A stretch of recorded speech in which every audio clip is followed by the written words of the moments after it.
घने जंगल के बीच में एक भागता हुआ शख्स, उसके हाथ में तीर कमान भी है, लेकिन वो डर के मारे सिर्फ भाग रहा है। ये जंगल कोई आम जंगल तो बिल्कुल भी नहीं है, क्योंकि यहाँ पे नहीं पता लगता कि कब दिन हो रहा है और कब रात। जब ये आदमी तेजी से भाग रहा होता है तभी उसका पाँव एक पत्थर से टकरा जाता है और वो औंधे मुंह जमीन पर गिर जाता है। उसके हाथ में कुछ सोने के सिक्के होते हैं जो वहीं पर ही गिर जाते हैं। शायद वो उन्हीं सिक्कों को बचाने के लिए यहाँ से वहाँ भाग रहा होता है। खैर, इसके पीछे वजह क्या थी ये तो हमें आगे ही पता चलेगा, लेकिन इस आदमी के गिर जाने के बाद उसके साथ क्या हुआ है ये हमें नहीं बताया जाता। 2 दिन बाद हम एक रूना नामी लड़की को शिकार करते हुए देखते हैं। उसे जल्द ही एक हिरन दिख जाता है जिसके पीछे इसने बहुत ज्यादा भागम दौड़ी की होती है और फिर अंत में आके उसे अपने निशाने पर ले लिया। लेकिन तीर चलाने से पहले उसे अपने पिता की कुछ बातें याद आती हैं, जिसमें उन्होंने कहा था कि किसी को भी बेविचार मत मारना, अगर तुम्हें बहुत ज्यादा जरूरत हो तभी शिकार करना, वरना उसे जाने देना। रूना को आज भी उनकी बात याद होती है, इसलिए वो आज तीर नहीं चलाती और उस हिरन को जाने देती है, क्योंकि उसके पास पहले ही थोड़ा बहुत शिकार इकट्ठा था जो उसने सुबह किया था।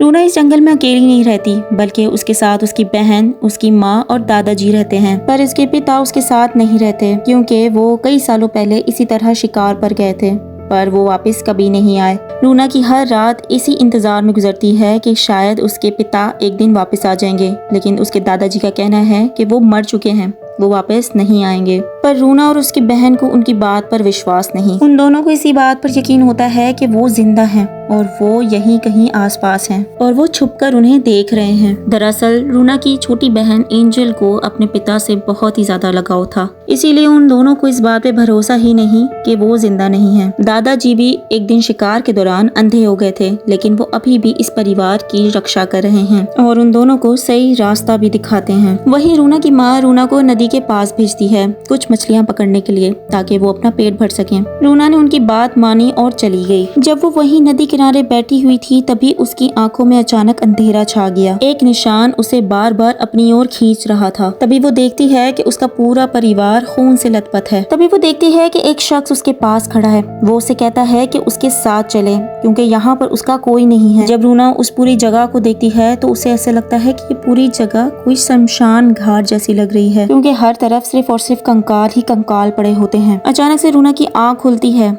और वो अपने आप को पानी में पाती है और फिर वो सारी मछलियाँ भी गिर चुकी थीं जो उसने पकड़ी थीं। उसने घर आके ये सारी बातें अपनी माँ को बताई। माँ ने डांटते हुए कहा, तुम अब ये सारी बातें सोचना छोड़ दो और इस परिवार पर ध्यान दो। ये कह के वो यहाँ से उठ के चली जाती है। रूना को अपनी माँ का ये रवैया बिल्कुल भी अच्छा नहीं लगता, क्योंकि जब से उसके पिता गए हैं तब से उसकी माँ खामोश और चिड़चिड़ी रहने लगी है। इसीलिए गुस्से में रूना उससे कहती है कि उसने अपने पिता को तो खो दिया था, आज उसने अपनी माँ को भी खो दिया। इसके बाद वो अपने दादाजी के पास गई और जो चीजें उसने देखी थी वो सारी बातें अपने दादाजी को बताई। अब उनके अलावा वो ये बातें और किसको बताए। दादाजी ने उससे कहा कि तुम जितना उनके बारे में सोचोगी वो बार बार तुम्हारे आगे ही आएंगे। तुम्हारे लिए बेहतर है कि तुम उन चीजों को सोचना ही छोड़ दो और अपने ऊपर ध्यान दो, वरना ये चीजें तुम्हें हमेशा ऐसे ही डराती रहेंगी। रूना उनकी बातें बहुत ज्यादा ध्यान से सुनती है और ठान लेती है कि वो अब ये बातें कभी नहीं सोचेगी। इतना सब कुछ जानने के बाद वो फिर अपने वही रोजमर्रा के कामों के लिए निकल पड़ती है। अपने सारे कामों से फारिग होकर जब वो घर को लौट रही होती है तभी रास्ते में उसे तौवुफ नामी एक आदमी मिलता है जो कि जख्मी पड़ा हुआ होता है। रूना बिना कुछ सोचे समझे उसे अपने घोड़े पर बिठा लेती है और अपने घर पर ले आई। घर आने के बाद जब उसकी माँ उस जख्मी आदमी को देखती है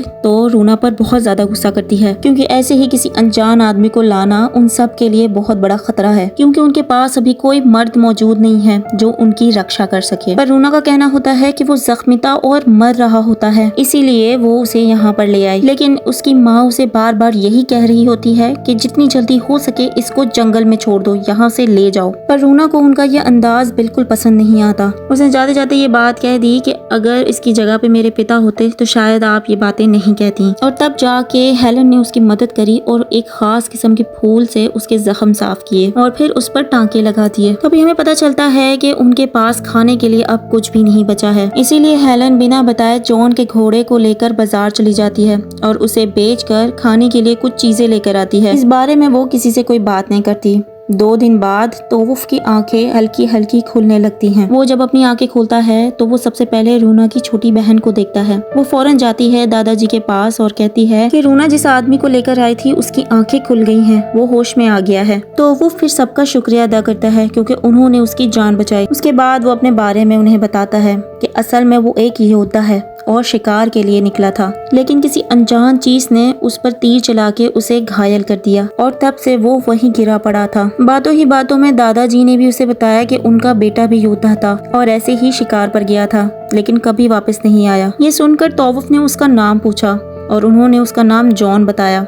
ये बात जब तौवुफ सुनता है तो उनसे कहता है कि मैं तो उसे जानता हूँ, मेरे साथ ही वो युद्ध पर गया था और मैंने उसे आखिरी बार पिछले हफ्ते देखा था। उसने फिर मुझसे कहा कि तुम मेरे घर जाओ और मैं फिर कुछ दिन बाद तुमसे मिलने आऊंगा। वहीं पास में रून और उसकी छोटी बहन बैठी होती है और ये बात सुनकर हैरान हो जाती है क्योंकि उन्हें तो अब तक यही लगता था कि वो शिकार पर गए हैं और उन्हें वहाँ पर कुछ हो गया है। तो वो फिर उन्हें अपनी पूरी कहानी बता रहा होता है आज की, कि कैसे वो लोग युद्ध करने के लिए गए थे और उन्हें अपनी हार महसूस हो रही थी। जॉन ने फिर हम सभी को बचाया, लेकिन एक अकेला आदमी हम सबको कितनी देर बचाता। इसीलिए उसने हम सभी से कहा कि हमें अब दूसरी तरफ जाना चाहिए, जहाँ पे हम थोड़ा सेफ होंगे और कुछ दिन आराम करने के बाद फिर यहीं पर ही आएंगे। सभी ने उसकी बात मान ली और उसी तरफ चल पड़े, लेकिन बीच रास्ते में उन्हें अजीब सी कुछ चीजें दिखती हैं। वहाँ पर उन्हें एक पेड़ गिरा पड़ा मिला जिसकी जड़ें आसमान की तरफ जा रही थीं। उस पेड़ की जड़ें इस तरह से मुड़ी होती हैं कि कहीं जाने का इशारा कर रही हों। जब वहाँ पर जाकर हमने देखा तो वहाँ पर ढेर सारे सोने के सिक्के पड़े हुए थे। उन सिक्कों को देख के हर कोई हैरान होता है। फिर सभी ने फौरन पेड़ के आसपास इलाकों को खोदना शुरू किया।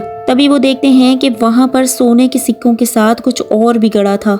वो थी वाइकिंग्स योद्धा की लाशें, जो पुराने समय में अपने साम्राज्य को बचाने के लिए यहाँ पर आए थे और फिर कभी लौटे ही नहीं। उन लोगों को वहाँ सोना चांदी और उनकी लाशों के साथ साथ उनके हथियार भी यहाँ गड़े हुए मिलते हैं। ये कोई मामूली कब्रें नहीं होती, बल्कि श्रापित होती हैं। उस श्राप को वश में रखने के लिए वहाँ पर एक चिन्ह भी छोड़ा गया था। किसी ने उस चिन्ह की बात नहीं सुनी और पूरी जगह खोद डाली और सभी ने अपनी अपनी जेबें सोने से भरनी शुरू कर दी। लेकिन फिर रात बहुत ज्यादा हो जाती है, इसीलिए वो लोग वहीं रहते हैं। अगले दिन मैंने देखा कि जॉन, जो सोने को लेने से इनकार कर रहा था, वो भी उस सोने को ले लेता है क्योंकि इसके दिमाग में उसका करीब परिवार था। लेकिन फिर कुछ देर बाद आपस में कुछ लोगों की लड़ाई हो जाती है क्योंकि कुछ लोग इस सोने को सारा हड़पना चाहते हैं। फिर वो लड़ाई इतनी ज्यादा बढ़ गई थी कि आपस में लोगों की मौतें होने लगी। धीरे धीरे मरने वालों की तादाद बढ़ने लगी थी। फिर जॉन को महसूस हुआ कि ये लड़ाई रुकने वाली नहीं है। फिर उसने मुझसे कहा कि तुम मेरे घर जाओ, यहाँ तक कि उसने मुझे रास्ता भी बताया कि तुम जाओ और जाके मेरे परिवार की रक्षा करना, तब तक मैं तुम्हारे हिस्से का सोना लेकर आ जाऊंगा। वो कहता है कि जब मैं बीच रास्ते पे था तो किसी ने मेरे पर हमला कर दिया, जिसकी वजह से मैं जख्मी हो गया।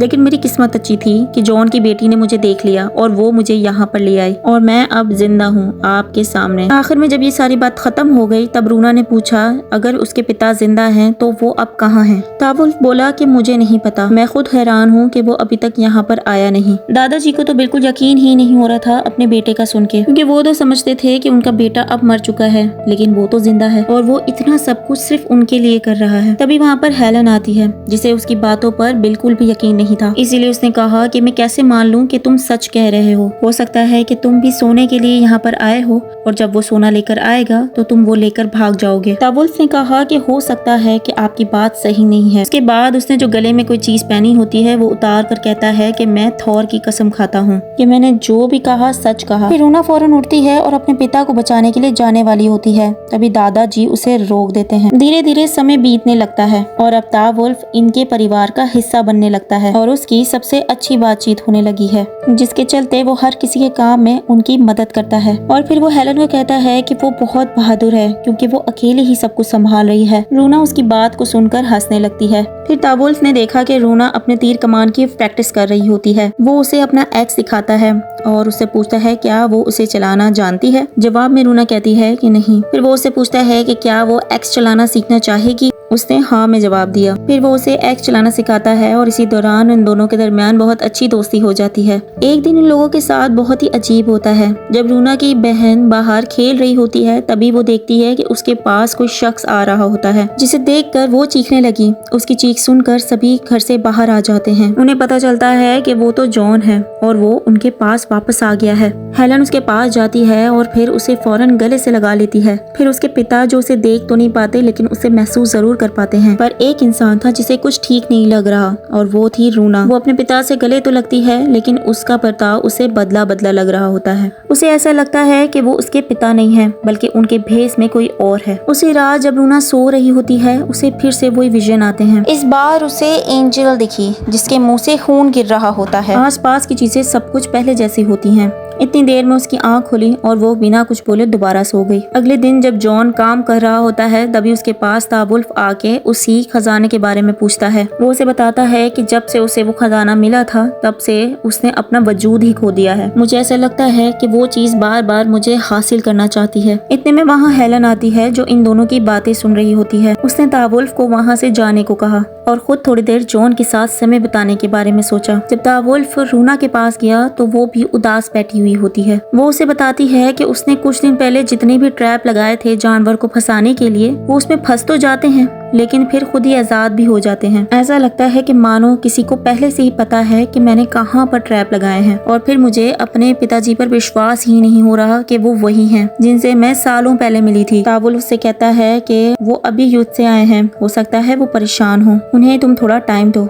वो जल्द ठीक हो जाएंगे। एक दिन हेलन जब जॉन के साथ होती है तो फिर जॉन को कहती है कि तुम तावुल्फ को यहाँ से भेज दो। जॉन उसकी ये बात मान जाता है। फिर वो तावुल्फ के पास जाके कहता है कि तुम्हें अब यहाँ से जाना होगा क्योंकि अब मैं आ गया हूँ और मैं अपने परिवार की खुद रक्षा कर सकता हूँ। तावुल्फ भी उसकी बात मान जाता है और फिर अपने हिस्से का सोना लेके वहाँ से चला जाता है। लेकिन रूना को ये बात पसंद नहीं आती क्योंकि वो नहीं चाहती कि तावुल्फ यहाँ से कभी भी जाए, क्योंकि उसके साथ उसने कुछ और चीजें भी पता लगवानी थी। क्योंकि अब वो यहाँ से चला जाता है तो वो भी अब अपने कामों में मसरूफ हो जाती है। तावुल्फ के जाने के बाद दादाजी बाहर अपने आप को पहली बार अकेला महसूस कर रहे होते हैं। फिर उन्हें ऐसा फील होता है कि उनके पास कोई बार बार चक्कर लगा रहा है। उन्हें पहले फील हुआ कि शायद ये रूना की छोटी बहन होगी, लेकिन वो लोग तो बाजार गए हुए थे कोई सामान लेने के लिए। वो फिर फौरन घर के अंदर जाते हैं और अपने आप को बंद कर लेते हैं। बाहर फिर कौन होता है? जब वो सारे घर वापस लौटते हैं तो दादाजी अपनी सारी बातें उनको बताते हैं। रूना के दिमाग में जो जो सवाल चल रहे होते हैं उनके जवाब वो अपने पिता के पास जाके मांगती है कि आखिर वो इतना अजीब बर्ताव क्यों कर रहे हैं। जॉन फिर अपनी बेटी से कहता है कि मुझे लगता है कि मैंने सोना लेके बहुत बड़ी गलती कर दी है क्योंकि कोई चीज उसे बहुत ज्यादा परेशान कर रही है। फिर एक सुबह हम देखते हैं कि जॉन वही सोना लेके उसी गुप्त जंगल में चला जाता है। हेलन ये बात रूना को बताती है। फिर थोड़ी देर बाद उन्हें पता चलता है कि एंजल भी अब कहीं नहीं दिखाई दे रही। हेलन दादाजी से ये सारी बात पूछती है कि एंजल कहाँ है। दादाजी कहते हैं कि मुझे नहीं पता वो कहाँ पर है। फिर रूना अपना सारा सामान उठाती है और जंगल की तरफ चलती है। दूसरी तरफ हम एंजल को देखते हैं जो जंगल में अकेली खेल रही होती है। फिर अचानक उसे किसी की आहट सुनाई देती है जैसे कोई उसके पास ही खड़ा हो। वो फौरन डर के मारे पेड़ के पीछे जा छुपी। तो वहीं पर ही अपना मुंह दबाए चुप करके बैठी रही, लेकिन तभी अचानक से पीछे से उसको किसी ने पकड़ लिया। दरअसल वो तावुल्फ होता है और फिर उसे बताता है कि हम पर वाइकिंग्स ने हमला कर दिया है। तावुल्फ एंजल को लेके वहाँ से भागना शुरू करता है, लेकिन उन वाइकिंग्स की तादाद बहुत ज्यादा थी। फिर उसी वक्त वहाँ पर रूना आ जाती है और उनमें से एक को तीर मारकर गिरा देती है। वो जल्दी जल्दी से भागकर घर की तरफ चले आते हैं। जब हेलन इस तरह से उन सबको देखती है तो वो डर जाती है और वो उससे पूछती है कि अचानक क्या हो गया।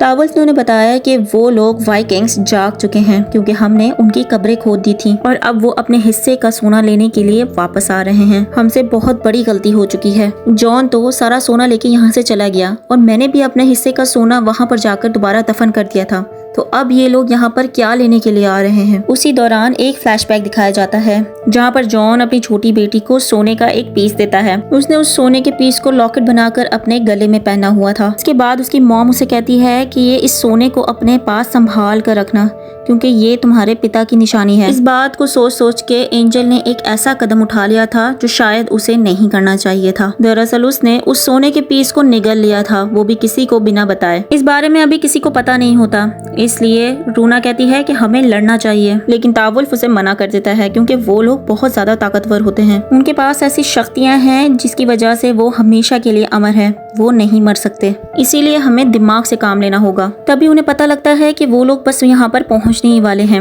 वो लोग फौरन अपना घर खाली करते हैं और वहाँ से भाग जाते हैं, लेकिन वो सब उनके पीछे लग जाते हैं क्योंकि इतनी आसानी से वो उन्हें जाने तो नहीं देंगे। दरअसल वाइकिंग्स अपने खास सोल्जर्स को एक खास तरह की मौत देते हैं जिसकी वजह से अगर वो मर भी जाते हैं तो वो उस सोने की हिफाजत करते हैं ताकि कोई भी उस सोने को हासिल ना कर सके। पर अब इन लोगों से ये गलती हो चुकी होती है। जब वो लोग एक जगह पर पहुंचे तो रूना ने अपनी छोटी बहन से पूछा कि वो सोने का पीस कहाँ पर है। तभी उसकी माँ इन दोनों को बातें करते हुए देख लेती है और वो हैरान थी कि एक सोने का टुकड़ा इसकी बेटी के पास है और यही वजह थी कि वो सभी उसके पीछे आ रहे हैं। जब इन दोनों को पता चला कि एंजल उस सोने के पीस को निगल चुकी है तब वो दोनों बहुत ज्यादा डर जाते हैं। इसीलिए अब इनके पास एक ही रास्ता होता है और वो है लड़ना।